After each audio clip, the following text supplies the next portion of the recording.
Des de ja fa uns anys, el veïnat i les veïnes de Ciutat Vella estan denunciant que el model econòmic que s'està imposant, amb la complicitat de les administracions, està destruint el barri. Els locals i els comerços tradicionals o de barri han estat substituïts per franquícies i negocis exclusivament orientats als turistes, mentre que els preus dels habitatges han esdevingut inassequibles, tot obligant molts veïns i veïnes a abandonar les seues cases quan no són expulsats i expulsades directament per grups inversors que compren finques senceres per convertir-les en apartaments turístics. I paral·lelament, els hotels proliferen en edificis que haurien de ser patrimoni dels ciutadans i les ciutadanes.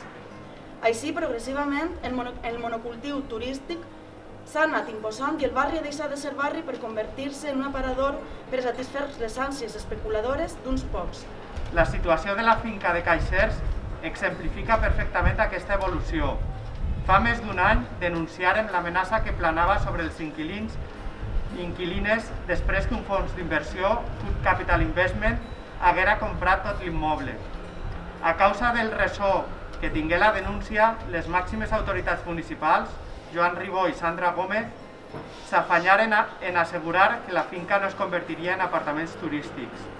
Però no assumiren cap compromís amb ells i les veïnes, i a data d'avui els dos comerços que hi havia estan tancats, mentre que de les 7 cases habitades només en queden 4, i 3 d'elles en perill de desnonament immediat.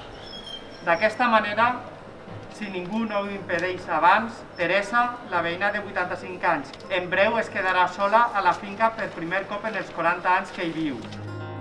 Yo soy Jesús, soy ex vecino de Caixers porque a mí hace un año me desahuciaron. Intentamos quedarnos en nuestra casa después de 15 años o 16 que vivía aquí en Cajeros y al final acabaron desahuciándome.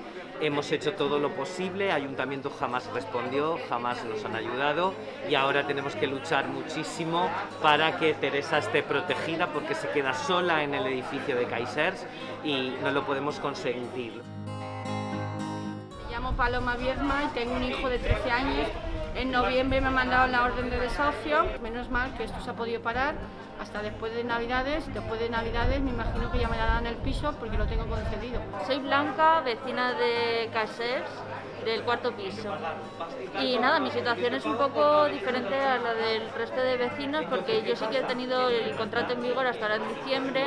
Aún así he recibido cartas amenazando con que el piso o que el edificio requería de una reforma inmediata, que tenía problemas estructurales, etcétera, etcétera. Y de momento pues estoy un poco a expensas de recibir la carta de desahucio. No ens fa cap gràcia la situació que estem vivint al barri amb els locals tancats i les cases buides. No ens fa riure que en plena pandèmia i amb l'evidència del fracàs del model econòmic depenent del turisme no s'hagin aturat efectivament els desnonaments i es continua fent fora el veïnat de les seues cases. No ens fa cap gràcia que l'Ajuntament i la resta d'administracions continuen sense atendre les necessitats de Ciutat Vella i dels seus habitants per satisfer els interessos d'empresaris i especuladors. Quan estem a punt d'encetar un nou any, més ple d'incerteses que mai, veïnat en perill d'extinció, volem denunciar que la situació difícil que estem travessant al barri té els orígens en les polítiques i o en la inacció de l'administració.